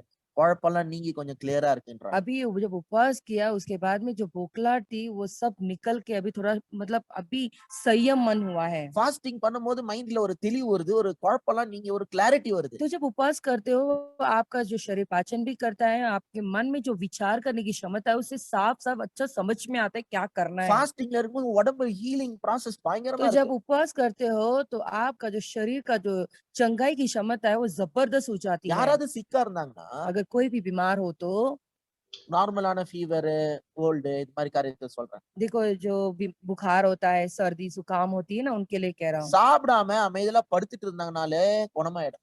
बिना खाए शांत से सोते रहेंगे तो ही वो चंगे हो ஆமா जाएंगे। நான் விடமாட்டேன் அவங்கள. लेकिन हम नहीं उन्हें चुपचाप छोड़ेंगे। சாப்பிடாம படுத்துட்டு இருந்தா எப்படி? खाए बिना सोते रहेंगे तो कैसे। மாத்திரை போடணும் இல்ல. दवाई लेना है ना। ஐயோ அந்த மாத்திரைக்காக இவங்க சாப்பாட போட்டு திணிச்சு மாத்திரைய போட்டு குடுத்து मैं मेरे प्रभु ये दवाई खाने के लिए ये जबरदस्त खाना पीना ठोस कर दवाई देते हैं। நிறைய பேர் எதையுமே படிக்கிறது இல்லையா, கத்துக்கிறது இல்லையா, அதனால இவங்களுக்கு எல்லாம் புரியாது. बहुत सारे लोग देखो पढ़ते नहीं है सीखते नहीं ना इसलिए बहुत सारे लोगों को समझ में नहीं आता நீங்க है। கோல்டுக்கெல்லாம் மாத்திரை போட்டீங்கன்னா அது உடம்பை இன்னும் கெடுக்குது. देखो अगर आपको सर्दी जुकाम है अगर आप उसके लिए दवाई लोगे तो आपका शरीर और बिगड़ेगा। நீங்க அமைதியா ரெஸ்ட் எடுத்தீங்கனாலே போதும், கோல்டு எல்லாம் சரியா போயிடும். आप शांति से आराम करोगे तो सारा जो सर्दी जुकाम है वो निकल जाएगा। ஐயோ சிலர்லாம் ஓவர் கொஞ்சம் தும்புனாங்கனாலே போதும் உடனே குழந்தைங்களுக்கு ஒரு மாத்திரையை போட்டு देखो விட்டுருவாங்க. कुछ लोग तो बहुत जबरदस्त रहते हैं ये लोग बच्चे जो होते हैं थोड़ा सा भी छींक मार दिए तो ये डर जाएंगे दवाई दे देंगे फटक से। கொஞ்சம் கொஞ்சம் தும்புனாங்கன்னா போதும் உடனே சிட்ரசின் டேப்லெட். बस थोड़ा सा छींक मारेंगे तुरंत जो है ये सिट्रिजिन की दवा यानी एलर्जी की दवा दे देते हैं। என்னோட சர்க்கிள்ல இருக்கிறவங்க நிறைய பேர் சிட்ரசின் டேப்லெட் எடுக்கிறாங்க. देखो हमारे मेरे जो इर्द गिर्द जो लोग हैं बहुत सारे लोग ये जो एलर्जी या सिट्रिजिन जो दवाई है वो देते हैं கோல்டுக்காக. ठंडी के लिए। நான் இது வரைக்கும் எடுத்ததே கிடையாது. मैं आज तक लिया नहीं बिल्कुल नहीं लिया। என் க்ளோஸ் சர்க்கிள்ல இருக்கவங்க எல்லாரும் சிட்ரசின் எடுக்கிறாங்க, நான் எடுத்ததே கிடையாது. मेरे इर्द गिर्द जो लोग हैं ना वो लोग सारे लोग सिट्रिजिन लेते लेकिन मैं नहीं लिया। இப்ப அதுவே ஒரு அடிக்ஷன் ஆயிடுச்சு, தூக்க மாத்திரை மாதிரி ஆயிடுச்சு. और वो एक जो है लत लग गई है ऐसा लगता है वो दवाई है नींद की दवाई जैसी। ஓகே சிட்ரசின் போட்டுக்க तूங்கிடு. ओ ठीक है ये सिट्रिजिन ले ले और सो जा।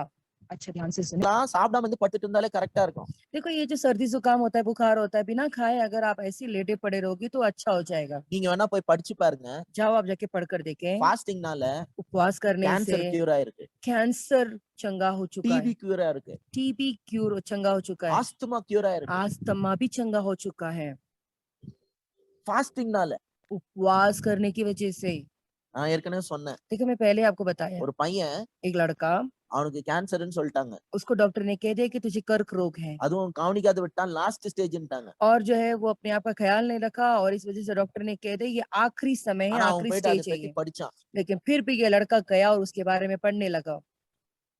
கேன்சர்னா என்ன? ஏன் வருது? ये कर्क रोग क्या है, वो क्यों आता இது है, எப்படி குணமாக்குறது? इसे कैसे चंगाई करना है। எந்த ரேடியேஷன் ட்ரீட்மெண்ட் இல்லாம கேன்சர்ல குணமானவங்க எத்தனையோ பேர் இருக்காங்க. நீங்க YouTubeல சர்ச் பண்ணி பாருங்க. बिना कोई रेडिएशन के जो है कितने सारे ரேடியேஷன் ட்ரீட்மெண்ட். रेडिएशन ट्रीटमेंट के बजाय जो है कितने सारे लोग चंगे हो गए करके अब यूट्यूब में जाके आप पढ़ सकते हो, देख सकते हैं। ஃபாஸ்டிங்னால கியூர் ஆகும். देखो उपवास करने से चंगा हो जाएंगे। குழந்தைங்களுக்கு பாரு உடம்பு சரியில்லைன்னா அமைதியா படுத்துன்னு இருக்கும். देखो जब बच्चे जो बीमार हो जाते तो वो शांति से सोते रहते हैं। குழந்தைங்க வந்து கடவுள் எப்படி நேச்சுரலா வச்சுக்கிறாங்களோ அவங்க அப்படி இருப்பாங்க. देखो परमेश्वर कैसे नेचुरली परमेश्वर उनको कैसा रखे वो वैसे ही अच्छे हो जाएंगे। நம்ம தான் குழந்தைங்களை கெட்டு लेकिन குட்டிஸ்வரா ஆக்குறது. हम ही जो है बच्चे लोग को बिगाड़ देते हैं। அந்த குழந்தை ஏதோ சாப்பிடாம படுத்துன்னு இருக்கும். देखो बच्चा बिना खाए ऐसे सोया पड़ा ஏன்னா रहता है। உடம்பு சரியில்லைன்னா சாப்பிடாம படுத்துட்டு இருந்தா சரியா போயிடும். देखो जब बीमार होते हैं बिना खाए अगर वो सुकून से सोते रहेंगे ஆனா वो ऐसे ही अच्छे ஆனா हो இத जाएंगे। நிறைய பேர் ஒத்துக்க மாட்டாங்க. लेकिन बहुत सारे लोग इसे मानेंगे அந்த नहीं। குழந்தைய ஃபோர்ஸ் பண்ணி ஊட்டுறது.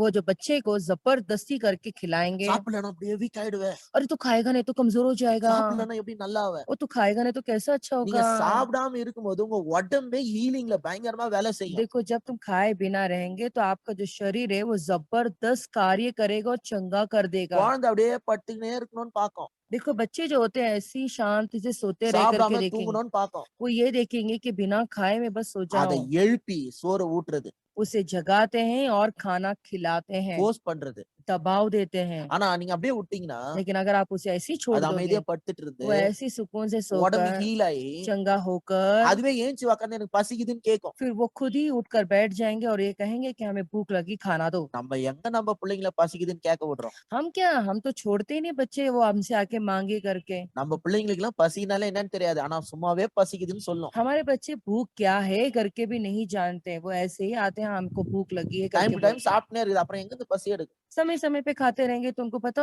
उनको कैसा भूख लगेगा। சாப்பிடாம இருந்தாலே ஹீலிங் ப்ராசஸ் வந்து பயங்கரமா வேலை देखो செய்யும். बिना खाए रहेंगे तो ही जो है चंगाई का जो प्रोसेस होता है वो ऐसा ही काम करता रहेगा। எல்லா அடிக்ஷன் சாப்பிடாம இருக்கும்போது எல்லா பாண்டேஜ் எல்லா அடிக்ஷன்லும் விடுதலை ஆகும். देखो जब आप खाए बिना रहेंगे तो सारे नशीली आदतों से, खाने की आदतों से आप छुटकारा पाओगे। ஃபிஃப்த் ஒன், पांचवी बात, fasting quiets our mind and enables us to hear God's voice. वो उपवास जो होता है हमारे मन को शांत करता है और परमेश्वर की वाणी सुनने की क्षमताओं को बढ़ाता है। ஃபாஸ்டிங் இருக்கும்போது जब हम फास्टिंग रखते हैं நம்மளோட மைண்ட வந்து அது அமைதலாக்குது. हमारे मन को वो शांत करता है। அதனால தான் சொல்றேன் ஃபாஸ்டிங் இருந்தவன் எல்லாம் என்ன சொல்றான்? इसीलिए हम कहते हैं ना जो उपवास करते हैं ये लोग क्या कहते யூடியூப்ல हैं, போய் பாருங்க. यूट्यूब में जाके आप देखें। ஃபாஸ்டிங் இருந்தவன் 3 நாள் 7 நாள் ஃபாஸ்டிங் இருந்தப்போ அவங்களுக்கு எப்படி ஆச்சு? எப்படி ஃபீல் பண்றாங்க? என்ன பண்றாங்கன்னு சொல்றாங்க. तो वो लोग ये कहते हैं जब वो 4 दिन 7 दिन जब उपवास रखते हैं तो उनके मन में उनको क्या हुआ, उनका जो है टेस्टिमनी वो लोग शेयर करते हैं। அதுல அவங்க சொல்றது ஒரு காரியம் என்னன்னா, இப்பதான் எனக்கு என்ன இருக்கு? மைண்ட் பீஸ்ஃபுல்லா இருக்கு. तो वो लोग एक बात अच्छा से बताते हैं, वो ये बताते हैं अभी मेरा मन शांत हुआ நான் है। உங்களுக்கு சொல்றேன் பாருங்க. देखो मैं कहता हूँ देखो, ஃபாஸ்டிங்ல இருந்தீங்கனாலே நிறைய பீஸ் அச்சீவ் பண்ணிடலாம். देखो जब उपवास करते हो तो आप बहुत शांति को प्राप्त कर நான் सकते हो। சொல்றேன், நீங்க செஞ்சு பாருங்க உங்களுக்கு தெரியும். देखो मैं जो कह रहा हूँ ना आप करके देखो आपको पता चलेगा। நீங்க ஃபாஸ்டிங்ல இருந்து பாருங்க உங்க வாழ்க்கை ரொம்ப சமாதானமா இருக்கும். देखो अगर आप उपवास करोगे ना तो आपका जो जिंदगी है बड़ा ही शांत से गुजरेगा। ஏன்னா இந்த சாப்பிடும்போது மைண்ட் வந்து சும்மா அப்படி ஓட வைக்குது. क्योंकि जब हम खाते हैं ना तो हमारा मन को जो है हम ऐसे दौड़ाते ही रहते हैं, ஓவர் திங்கிங் குள்ள போயிடுறோம். बहुत जबरदस्त सोच के अंदर डूब जाते हैं। தேவையில்லாத யோசனைங்க. जो चाहिए ही नहीं वो सारे विचार याद आती हैं। எல்லா பயத்தின் எண்ணம் பிற்போக்கான negative thoughts it's bombarding your mind. आपके मन के अंदर जो भी डर वाली बातें होती है, जो नकारात्मक बातें होती है, जबरदस्त जो है कार्य करती है आपके मनों में। ஆனா நீங்க ஃபாஸ்ட் பண்ணும்போது உங்க மைண்ட் அமைதலாகும். लेकिन जब उपवास करते हो तो आपका मन शांत होता है। மைண்ட் அமைதலானவன கடவுளோட சத்தத்தை நல்லா கேட்க முடியுது. तो अगर आपका मन जब शांत हो जाता है उसके बाद में आपको परमेश्वर की वाणी को सुनने आता है। மைல்ஸ் மன்றோ ஒரு காரியம் சொல்லியிருக்காரு. देखो माइल्स मनरो एक बात बताए हैं। அவர் ஒரு பாஸ்டர். ஆனா அவருக்கு முன்னாடி அவங்க அப்பா பாஸ்டரா இருந்திருக்காரு. देखो वो भी एक पास्टर है लेकिन उनसे पहले उनके पिता भी पास्टर रह चुके हैं। மைல்ஸ் மன்றோ பாஸ்டர் ஆயிட்ட பிறகு மைல்ஸ் மன்றோ அப்பா வந்து மைல்ஸ் மன்றோ சர்ச் தான் அட்டெண்ட் பண்ணுவாரு. देखो माइल्स मंटो जब पास्टर बने तो पास्टर बनने के बाद जो है उनके पिता जो पास्टर है वो भी इनके बेटे के ही यानी कि माइल्स मंटो के चर्च में ही आते थे, शामिल होते थे। உட்கார்ந்து மைல்ஸ் மன்றோ சர்ச்சில ஃப்ரண்ட் ரோல உட்கார்ந்துட்டு இருப்பாராம். और माइल्स मंटो की कलीसिया में सामने वाली सीट में ही बैठे रहते हैं।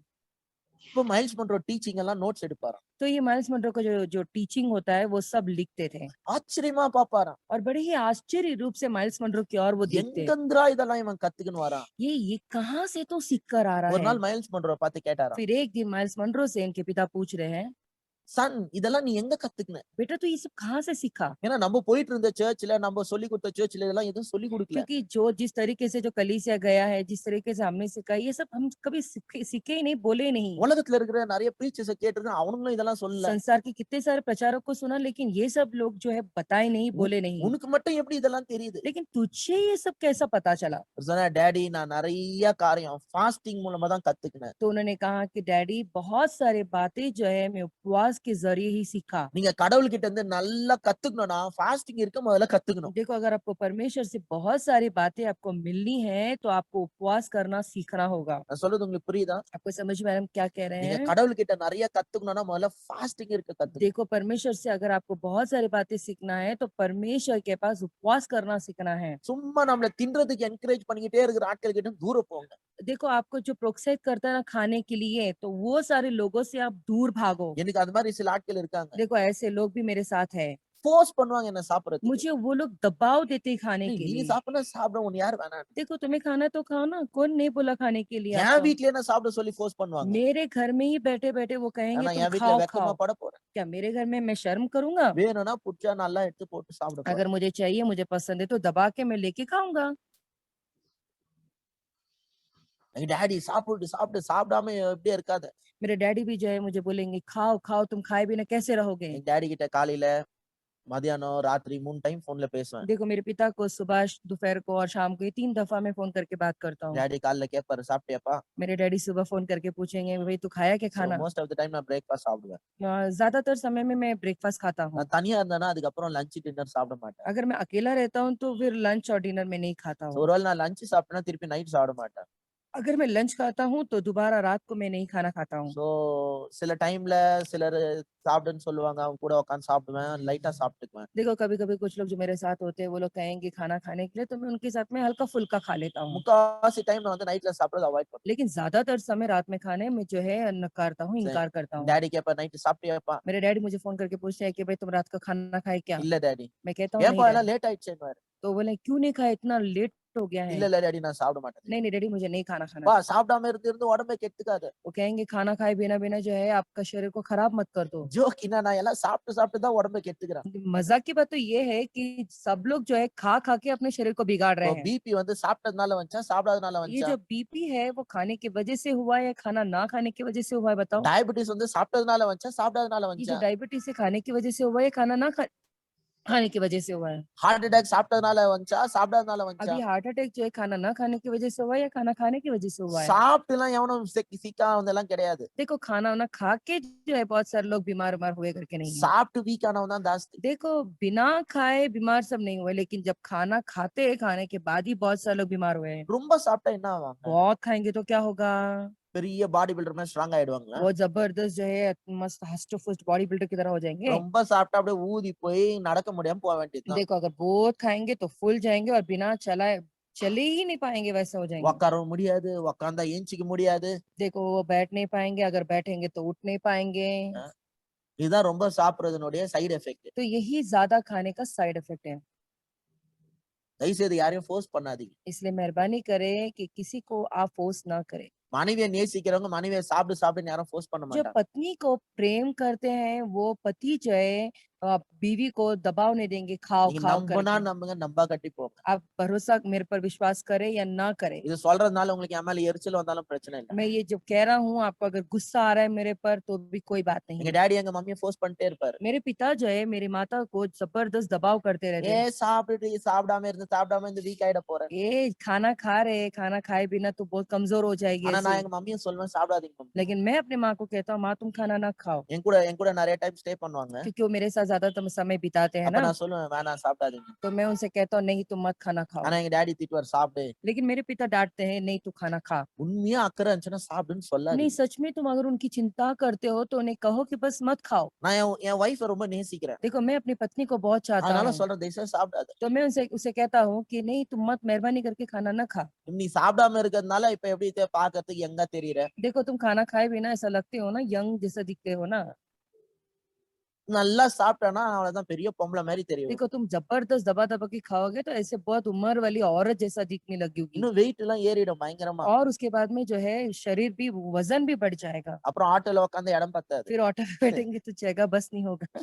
என் மனைவி என்ன நேசிக்கிறா அதனால நான் வேணான்னு சொல்றேன். देखो मैं अपनी पत्नी को बहुत चाहता हूँ, इसीलिए मैं कहता हूँ कि मत खा நான் ज्यादा। முக்காவாசி டைம் சொல்லுவேன் வேணாப்பா சாப்பிடாத. मैं ज्यादातर समय उसे कहता हूँ कि नहीं बाबा तुम मत खाना खा, चल போதும் இவ்வளவு சாப்பிட்டல போதும். बस हो गया, इतना खाए ना काफी है, छोड़ நைட்ல दे, சாப்பிடாத. रात में मत खा। நான் சொல்லிட்டே இருப்பேன். और मैं हमेशा कहते என் रहता हूँ, மனைவியை நேசிக்கிறேன். क्यों? क्योंकि मैं अपनी पत्नी को बहुत चाहता நான் நிறைய हूँ, டைம் என் ஒய்ஃப் சொல்லியிருக்கேன். इसीलिए जो मैं अपनी पत्नी को बार बार நீ कहता हूँ। இப்படி இருந்தாலும் இப்படிதான் நேசிப்பேன். நீ குண்டானாலும் உன்னை நேசிப்பேன். देखो तो अगर पतली है तो भी मैं उतना ही प्यार करूंगा, जब मोटी हो जाएगी तो भी मैं उतना ही प्यार करूंगा, ஆனா ப்ராப்ளம் வந்து உனக்குதான். लेकिन समस्या वो तुझे झेलनी पड़ेगी। உன்னையே कண்ணாடியில பார்த்தா உனக்கு பிடிக்காது. जब तू अपने अपने शरीर को आईने के सामने तुझे अपने आप को देखेगी तो तुझे अच्छा नहीं लगेगा, உன்னால முட்டி வலிக்கும், கஷ்டமா இருக்கும், நடக்க முடியாது. फिर तुझे ही जो है अपने घुटने में दर्द होगा, तुझे चलने नहीं होगा, உனக்கு தான் கஷ்டம். वो तुझे तकलीफ है। என் ஒய்ஃப் கஷ்டப்படக்கூடாதுன்னு நினைக்கிறேன். मैं ये चाहता हूँ कि मेरी बीवी तकलीफ ना उठाए। நீங்க நிலைமை எப்படி இருக்குன்னா எல்லா அம்மா மாரியும் வீல் சேர்ல கொண்டு போற நிலைமையில இருக்கு. आप हालात ऐसा हो गया, बहुत सारे माँ को है व्हील चेयर में ढकल के लेके जाने की हालत आ गई है अभी। எங்க मम्मी கிட்ட சொன்னேன் நானு. देखो मैं अपनी माँ से कहा, மம்மி எப்படியாவது ஒரு 20 கிலோ குறைச்சிடுங்க. मैंने कहा उनसे माँ कैसे भी 20 किलो तो कम कर दे, அவ்வளவுதான் உங்களுக்கு ஒரு கஷ்டமா இருக்காது. फिर उसके बाद तुझे कोई तकलीफ नहीं होगी, எல்லா இடத்துலயும் நீங்க நடந்து போலாம். हर जगह में तू खुद चल के जा सकती உங்களை है। நான் நிறைய இடம் சுத்த கூட்டு போகணும்னு பாக்குறேன். मैं सोच रहा हूँ कि तुम्हें बहुत सारे जगह घुमाने ले சோ जाऊं, எங்கேயோ போனா உங்களால நடக்க முடியாது. लेकिन तुम कहीं पे अभी भी जाते हो तो अभी तुम्हें चल नहीं पा रहे படி हो, ஏற तुम முடியாது. सीढ़ियां नहीं चढ़ पा रहे हो, அதான் உங்களுக்கு கஷ்டம். यही उनके लिए मुश्किल हो அதனால रहा है। சொன்னேன் நீங்க உடம்பு 20 கிலோ குறைஞ்சிச்சுன்னா நீங்க நல்லா நடக்கலாம். इसलिए मैं उनसे कहता हूँ तुम अगर 20 किलो अपने शरीर को घटा दोगे तो अच्छी तरह से चल நான் पाओगे। எங்க மம்மியை ரொம்ப நேசிக்கிறேன். देखो मैं अपनी माँ से बहुत प्रेम அதனால करता சொல்லுவேன் हूँ, வேணாம் மம்மி எதாவது சாப்பிடாதீங்க. तो मैं उनसे कहता हूँ नहीं मम्मी तुम खाना मत खाओ என் ज्यादा। ஒய்ஃபை நான் நேசிக்கிறேன். देखो मैं अपनी पत्नी को चाहता हूँ, நீங்க நான் சொல்லுவேன் ஜாஸ்தி சாப்பிடாது. फिर मैं उसे कहता हूँ नहीं तू ज्यादा खाना मत खा। நான் என் கீத்துக்கு சொல்றேன். क्यों? मैं अपनी कीत को भी कहता சின்ன हूँ, பையன் தான் சாப்பிடுற வயசு தான். देखो छोटा सा लड़का है, खाने का उम्र है। ஆனா நம்ம இப்ப அப்படியே விட்டோம்னா அப்படியே சாப்பிட்டு சாப்பிட்டு சாப்பிட்டு ஒரு மாதிரி சாப்பாட்டுக்கே அடிமையாயிடுவாங்க. देखो अगर हम ऐसे ही अभी छोड़ देंगे तो फिर वो खा खा के जो है खाने की अधीन हो जाएगा वो எதையாவது செஞ்சு சாப்பிட்டுட்டே இருப்பான். कुछ ना कुछ बना के खाते ही रहता है। பிரெட்ல நியூட்ரிலா போட்டு சாப்பிடுவான். वो ब्रेड में नटेला डाल के खाता है, திடீர்னு பார்த்தா மேகி செஞ்சு फिर சாப்பிட்டுப்பான். अचानक जो है मैगी बना के खाता है। சாப்பிட்டு சாப்பிட்டு நம்ம கெட்டு போயிடுவோம் பாரு. देखो खा खा के हम बिगड़ जाएंगे। இந்தியால மட்டும்தான் சின்ன பசங்களை ஃபோர்ஸ் பண்ணி ஊட்டுற கெட்ட பழக்கம். देखो ये इंडिया में ही जो है बच्चों को फोर्स करके खिलाने की आदत है, ये सबसे बुरी आदत है ये। எல்லா அம்மாங்களும் சொல்லிட்டு இருக்கிற கவலை என்னன்னா என் புள்ள சரியாவே சாப்பிட हर மாட்டேன். एक माँ चिंता करके यही बोलती रहती है कि देखो ना मेरा बेटा बिल्कुल ठीक से खाता ही नहीं என்னன்னா है, செஞ்சு குடுக்குறாங்க. அப்ப கூட என் புள்ள சரியா சாப்பிட क्या மாட்டேன். क्या तो बना के देता हूँ लेकिन फिर भी मेरा बच्चा खाना खाता ही नहीं है। எவ்வளவு சாப்பிடணுமோ அவ்வளவுதான் சாப்பிடுவாங்க. देखो जितना खाने की इसकी क्षमता है वो उतना ही खाएगा ना। குழந்தைங்களுக்கு ஊட்டுவாங்க பாருங்க அநியாயம். देखो ये बच्चे को जो खिलाते हैं ना बड़ा न्याय இந்த लगता है, வாயில போட்டு திணிச்சு பூசி விடுவாங்க சிமெண்ட் தடவி விடுற மாதிரி. और ये सीमेंट कैसा लगाते दीवारों पे वैसा मुंह में दबा के सीमेंट की तरह लेप देते वो खाने को। வெளிநாட்டுல எல்லாம் சாப்பாடை வச்சுட்டு அவங்களுக்கு எவ்வளவு வேணுமோ அவ்வளவுதான் சாப்பிடுவாங்க. யாரும் ஃபோர்ஸ் பண்ண மாட்டாங்க. देखो ये बाहर के विदेश के जो लोग होते हैं ये लोग खाना टेबल में रख देते हैं और बच्चे जितना उनसे खाने को होता है वो उतना ही खाते हैं, वो जबरदस्ती नहीं करते बच्चों அவங்களுக்கு को, எவ்வளவு தேவையோ அவ்வளவு சாப்பிடுவாங்க. जितना जरूरत है वो उतना ही खाते हैं பசி वो। எடுத்தா வந்து கேட்க போறாங்க. देखो जब उन्हें भूख लगेगी तो आके वो मांगेंगे खाएंगे। ஃபாஸ்டிங் பண்ணும்போது நம்மளோட மைண்ட் அமைதலாயி கடவுளோட சத்தத்தை நல்லா கேட்க முடியும். तो जब हम उपवास करते हैं तो हमारा मन शांत होता है और उसके बाद हम परमेश्वर की आवाज को साफ साफ सुन सकते हैं। Next one.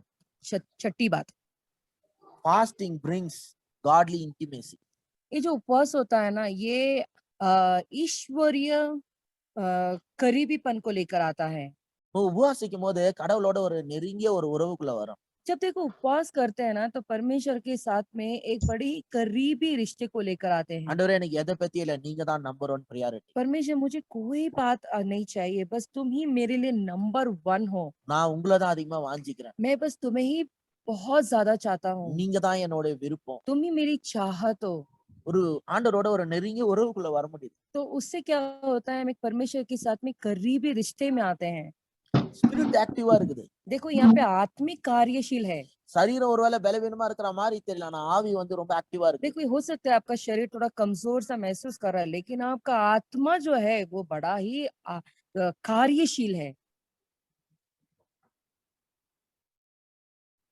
பாருங்க, நான் ஒரு காரியத்தை சொல்றேன். देखो मैं एक बात बताता हूँ। நீங்க இந்த பேரபிள் ஆஃப் சோவர் படிச்சு பாத்தீங்கன்னா, ये अगर जो है ना बोने की जो दृष्टांत है, आप पढ़ोगे ना விதைக்கிறவனை குறித்த ஒரு ஓமை.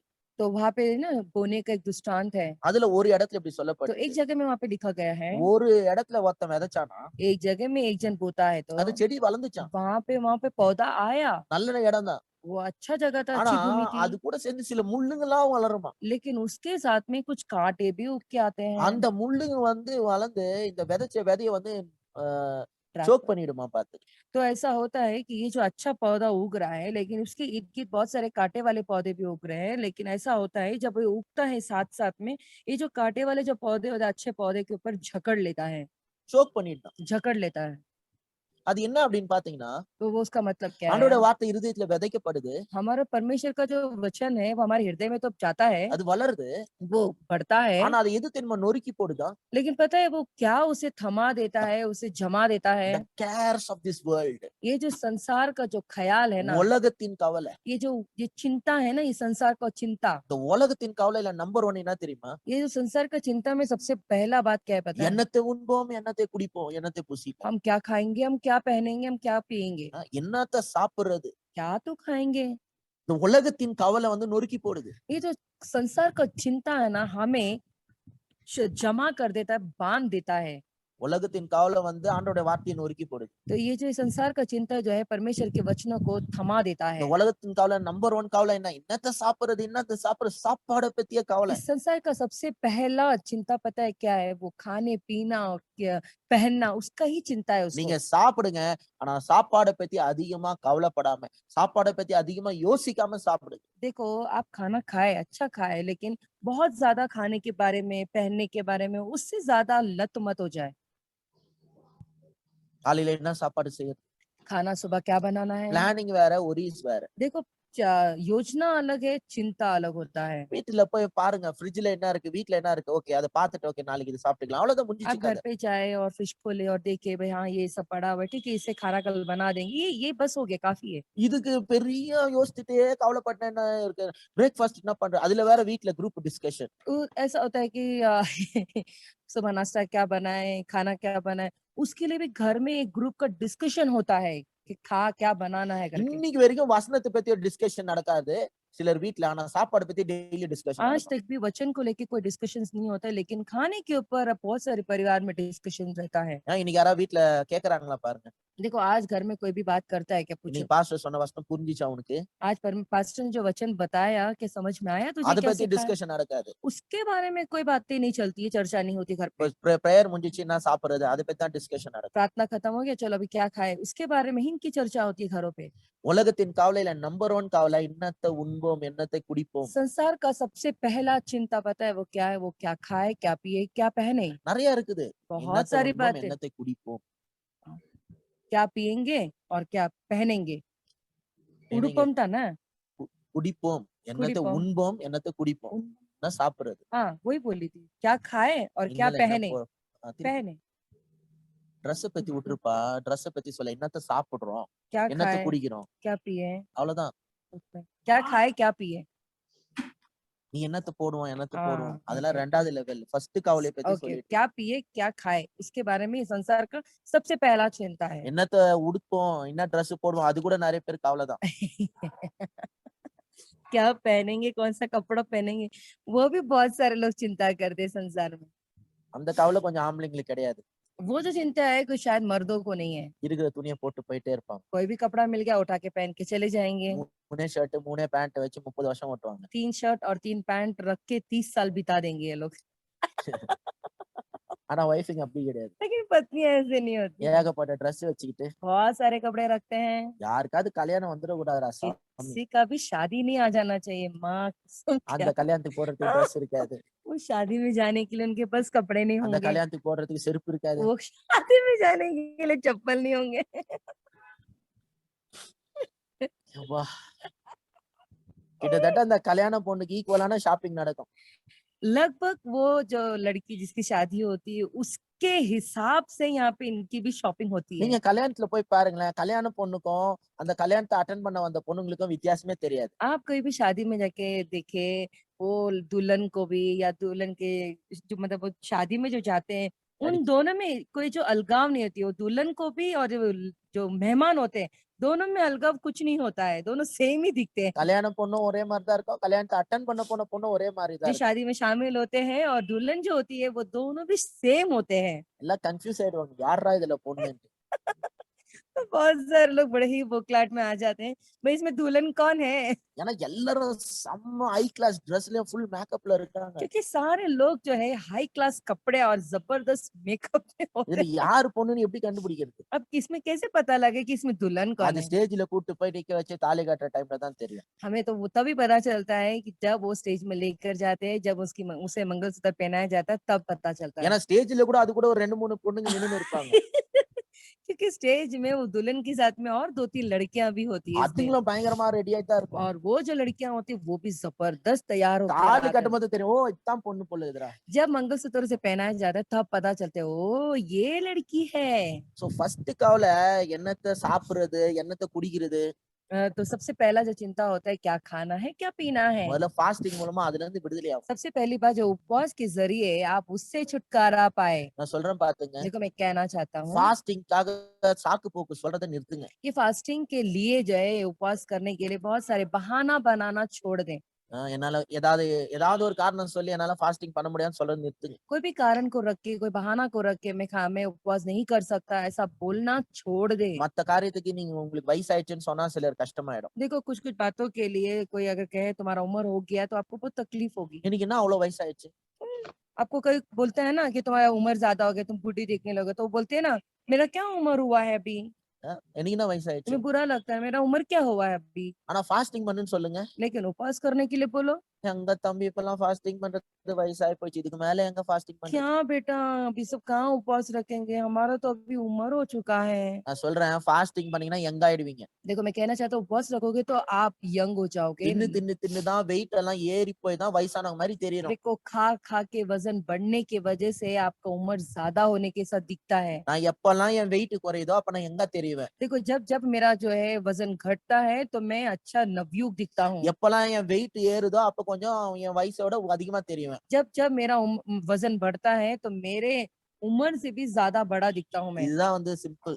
यही सरल सी बात है। நீங்க நல்லா ஃபாஸ்டிங் பண்ணீங்கன்னா ரொம்ப யங் ஆவீங்க. देखो जब आप अच्छा उपवास रखोगे तो आप और जवान दिखने लगोगे இன்னும் ரொம்ப எனர்ஜெட்டிக்கா और இருப்பீங்க. बड़े ही ऊर्जा मिलेगी तुम्हें இன்னும் உங்களுக்கு நல்ல க்ளோ இருக்கும். और तुम्हारे चेहरे पे बहुत सुंदरता में ग्लो आ जाएगा। சாப்பிட்டு சாப்பிட்டு சாப்பிட்டு எல்லாத்தையும் அது வந்து என்ன பண்ணுது? மக்கி போய் வைக்குது. तो ऐसा हो गया है कि खा खा के अंदर सड़ गया है। சீரியஸா मैं சொல்றேன். सच कह रहा हूँ। நான் வந்து நல்லா யங்கா தெரியணும்னு பாக்குறேன்.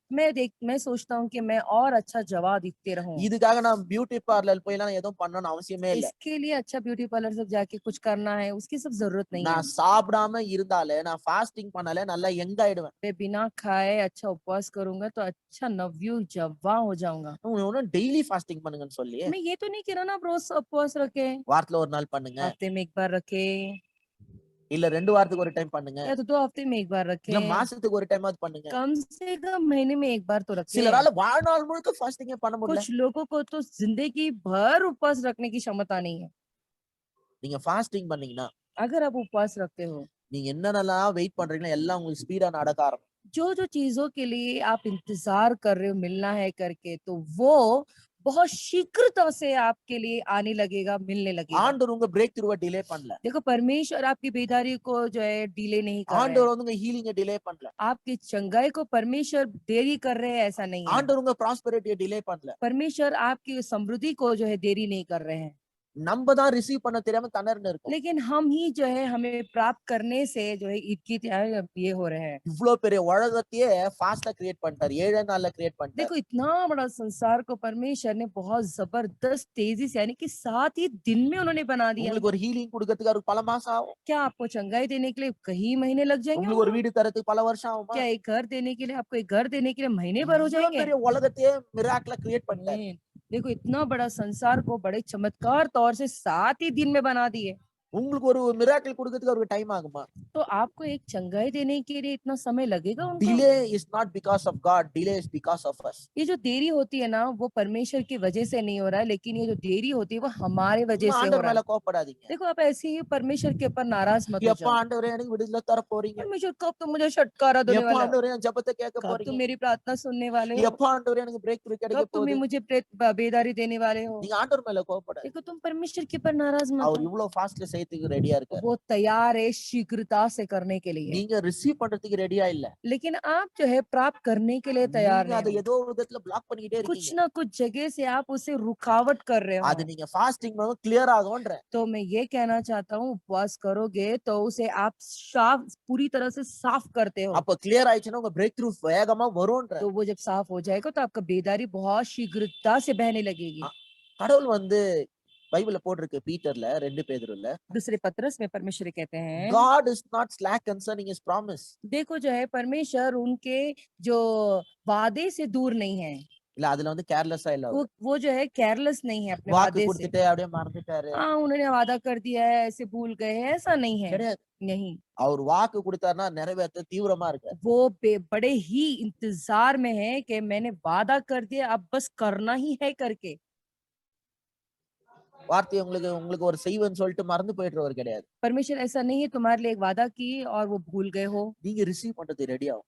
आपको तैयार होना है उसे पाने के உங்களுக்குள்ள लिए। இருக்கிற இன்ட்ரன்ஸ் பிளாக்கேஜ் எல்லாம் ஃபாஸ்டிங் கிளியர் பண்ணும். आपके अंदर जो रुकावट है, जो ब्लॉक करके रखा फंसा हुआ है, उसे आपको साफ करना எந்த होगा। சாக்கு போக்கும் சொல்லாதீங்க. कोई भी बहाने वहाने ना बनाए। நான் ரொம்ப சின்ன பையன், मैं छोटा लड़का எனக்கு हूँ, ரொம்ப வயசாயிடுச்சு, मेरा उम्र हो गया है, எதுவுமே कुछ भी मत बोलो। யார் வேணாலும் ஃபாஸ்ட் பண்ணலாம். कोई भी उपवास कर सकता கீ है। தைரன் ஃபாஸ்டிங் பண்ணானா நான் சந்தோஷப்படுவேன். देखो अगर की तारीन उपवास करेंगे तो मैं बहुत खुश हो ஒரு जाऊंगा। நாள் அவங்களே வந்து சொன்னாங்க, एक दिन उन्होंने खुद நான் सामने से आके ஃபாஸ்டிங் பண்ண कहा போறேன்னு. हम उपवास करेंगे நான் करके, சந்தோஷப்பட்டேன். और मैं बहुत खुश हो गया।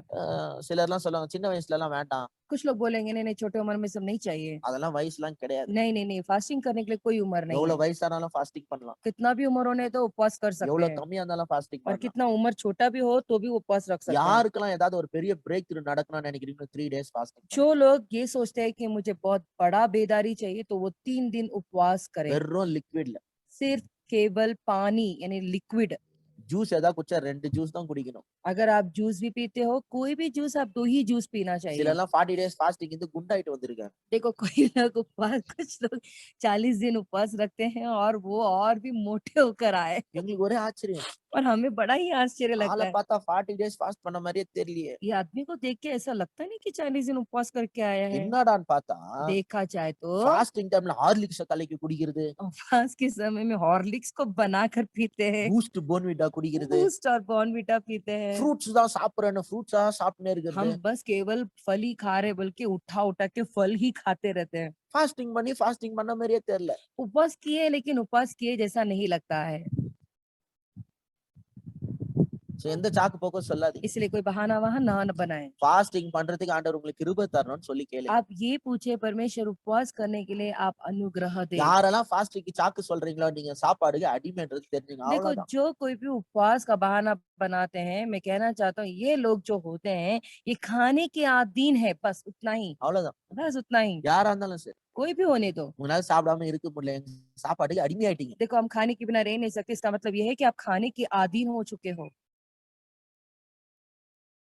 சிலர் நினைப்பீங்க இல்ல பாஸ்டர் உங்களுக்கு என்ன பத்தி தெரியாது, நான் ஃபாஸ்டிங் பண்ண என் உடம்பு ஒத்து கொடுக்க மாட்டேன். कुछ लोग ये बोलेंगे नहीं पास्टर आपको नहीं पता है, मैं उपवास करना चाहता हूँ लेकिन मेरा शरीर नहीं मानता அப்படிலாம் है। கிடையவே கிடையாது. நீங்க ऐसा तो ஃபாஸ்டிங் பண்ணீங்கன்னா உங்க உடம்புக்கு நல்லது. देखो ऐसा बिल्कुल भी नहीं है। अगर आप उपवास करोगे तो आपके शरीर के लिए और अच्छा है। நீங்க யாரும் சாவணுன்றதுக்காக சொல்ல, நீங்க நல்லா வாழணுன்றதுக்காக சொல்றேன். देखो कोई भी मरने के लिए मैं नहीं कह रहा हूँ, लेकिन सब लोग अच्छी तरह से जिए करके ही मैं நீங்க कह रहा हूँ। கஷ்டப்படணும் என் இன்டென்ஷன் கிடையாது, நீங்க நல்லா வாழணும்ன்றதே என் मेरा இன்டென்ஷன். इरादा ऐसा नहीं है कि आप तकलीफ उठाए, लेकिन मेरा इरादा ये है कि आप अच्छे पुष्ट तौर से जिए। சரியா? ठीक है? சோ இதோட இன்னைக்கு तो முடிச்சுக்கலாம். यहाँ से हम समाप्त करते हैं आज। நாம் ஜெபிக்கலாம்.